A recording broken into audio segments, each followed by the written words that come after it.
ನಾನು ಶೇಷಗಿರಿ ಮಂಡಳಿ ಉತ್ತರ ಕನ್ನಡ ಜಿಲ್ಲಾ ವರದಿಗಾರ. ಉತ್ತರ ಕನ್ನಡ ಜಿಲ್ಲೆಯಲ್ಲಿ ಮಳೆ ಮಾಯವಾಗಿದೆ. ಪ್ರತಿ ವರ್ಷವೂ ಕೂಡ ಈ ಸಂದರ್ಭದಲ್ಲಿ ಸಾಕಷ್ಟು ಪ್ರಮಾಣದಲ್ಲಿ ಮಳೆ ಬಿದ್ದು ಅವಾಂತರ ಸೃಷ್ಟಿ ಮಾಡ್ತಾ ಇತ್ತು. ಇದೀಗ ಮಳೆ ನಾಪತ್ತೆಯಾಗಿದ್ದು ತೀವ್ರ ಬಿಸಿಲು ಕೂಡ ಬೀಳ್ತಾ ಇದೆ. ಹೀಗಾಗಿ ಜನರು ತೊಂದರೆ ಅನುಭವಿಸ್ತಾ ಇದ್ದಾರೆ. ನಾನೀಗ ಕಾರವಾರ ನಗರದಲ್ಲಿದ್ದೇನೆ, ಗಮನಿಸ್ಬೋದು. ಬಿಸಿಲಿನ ತಾಪದಿಂದ ರಕ್ಷಣೆ ಮಾಡಿಕೊಳ್ಳಲು ಕೂಡ ಮಹಿಳೆಯರು ಛತ್ರಿಯನ್ನು ಹಿಡಿದುಕೊಂಡು ನಡ್ತಿರುವ ದೃಶ್ಯವನ್ನು ನೀವು ಗಮನಿಸಬಹುದಾಗಿದೆ. ಕಳೆದ ಕೆಲ ದಿನಗಳಿಂದ ಮಳೆ ಕೂಡ ಇಲ್ಲದೆ ಜನರು ಕೂಡ ತೊಂದರೆ ಅನುಭವಿಸ್ತಾರೆ. ಅದರಲ್ಲೂ ಗ್ರಾಮೀಣ ಪ್ರದೇಶದಲ್ಲೂ ಕೂಡ ನೀರಿನ ಸಮಸ್ಯೆ ಕೂಡ ಎದುರಾಗಿರುವಂಥದ್ದು. ಯಾಕಂತ ಹೇಳಿದ್ರೆ ಪ್ರತಿ ವರ್ಷವೂ ಕೂಡ ಈ ಸಂದರ್ಭದಲ್ಲಿ ಮಳೆ ಬಿದ್ದು ಬಾವಿ ಕೆರೆಕಟ್ಟೆಗಳು ಕೂಡ ತುಂಬಿ ಹರಿತಾ ಇತ್ತು. ಅದೇ ರೀತಿ ಕೂಡ ಅವಾಂತರಗಳು ಕೂಡ ಸೃಷ್ಟಿಯಾಗ್ತಾ ಇದ್ದವು. ಆದರೆ ಮಳೆ ಇಲ್ಲದೆ ಜನ ತೊಂದರೆಯನ್ನು ಕೂಡ ಅನುಭವಿಸಿದ್ದಾರೆ, ಗಮನಿಸಬಹುದು. ಮಾರುಕಟ್ಟೆ ಪ್ರದೇಶಗಳಲ್ಲೂ ಕೂಡ ಜನ ಬಿಸಿಲಿನಿಂದ ರಕ್ಷಿಸಿಕೊಳ್ಳಲು ಛತ್ರಿಯನ್ನು ಹಿಡಿದು ದೃಶ್ಯವನ್ನು ಗಮನಿಸಬಹುದು. ಅದೇ ರೀತಿ ತಲೆ ಮೇಲೆ ಬಟ್ಟೆಗಳನ್ನು ಹಾಕಿಕೊಂಡು ಸಾಗುತ್ತಿರುವ ದೃಶ್ಯವನ್ನು ನೀವು ಗಮನಿಸಬಹುದಾಗಿದೆ.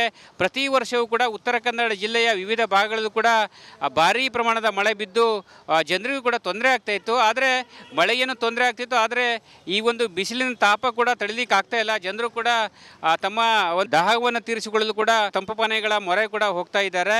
ಇನ್ನೊಂದು ಕಡೆ ಗ್ರಾಮೀಣ ಪ್ರದೇಶಗಳಲ್ಲೂ ಕೂಡ ಮಳೆ ಜಾಸ್ತಿ ಇಲ್ಲದ್ರಿಂದ ಬಿಸಿಲಿನ ತಾಪ ಯಾವ ರೀತಿಯಾಗಿದೆ ದೃಶ್ಯವನ್ನು ಗಮನಿಸಬಹುದು. ಇದೀಗ ಎಲ್ಲೆಡೆ ಕೂಡ ಉತ್ತರ ಕನ್ನಡ ಜಿಲ್ಲೆಯಲ್ಲಿ ಕಾರವಾರದಲ್ಲೂ ಕೂಡ 31 ಡಿಗ್ರಿ ತಾಪಮಾನ ಕೂಡ ಇರುವಂಥದ್ದು. ಅದೇ ರೀತಿ ಕೂಡ ಇನ್ನೂ ಕೆಲವೇ ದಿನಗಳು ಕಾಲ, ಅಂದರೆ ಈ ಒಂದು ಪುಷ್ಯ ಮಳೆ ಇದೆಯಲ್ಲ, ಸಣ್ಣ ಪುಷ್ಯ ದೊಡ್ಡ ಪುಷ್ಯ ಅಂತೇಳಿ ಮಳೆ ಭಾರಿ ಅವಾಂತರವನ್ನು ಸೃಷ್ಟಿ ಮಾಡ್ತಾ ಇತ್ತು.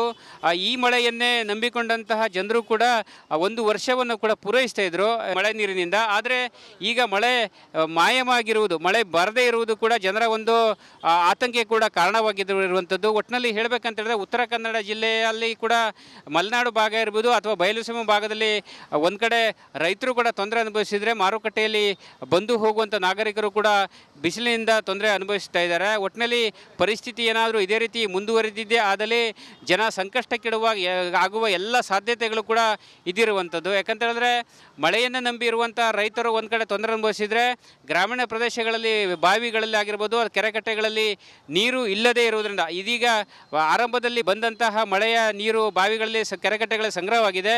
ಒಂದು ವೇಳೆ ಪರಿಸ್ಥಿತಿ ಏನಾದರೂ ಇದೇ ರೀತಿ ಮುಂದುವರೆದೇ ಆದರೆ, ಮಳೆ ಏನಾದರೂ ಬೀಳದೇ ಹೋದ ಪಕ್ಷದಲ್ಲಿ ಬಾವಿಗಳಲ್ಲಿರುವಂಥ ನೀರು ಮತ್ತು ಅಂತರ್ಜಲ ಕೂಡ ಕುಸಿಯುವ ಎಲ್ಲ ಸಾಧ್ಯತೆಗಳು ಕೂಡ ಇದ್ದಿರುವಂಥದ್ದು. ಒಟ್ಟಿನಲ್ಲಿ ಈ ಒಂದು ಮಳೆ ಮಾಯ ಆಗಿರುವುದು ಜನರ ಒಂದು ಆತಂಕಕ್ಕೆ ಮತ್ತು ಅವರ ಭೀತಿಗೆ ಕೂಡ ಕಾರಣವಾಗಿರುವಂಥದ್ದು.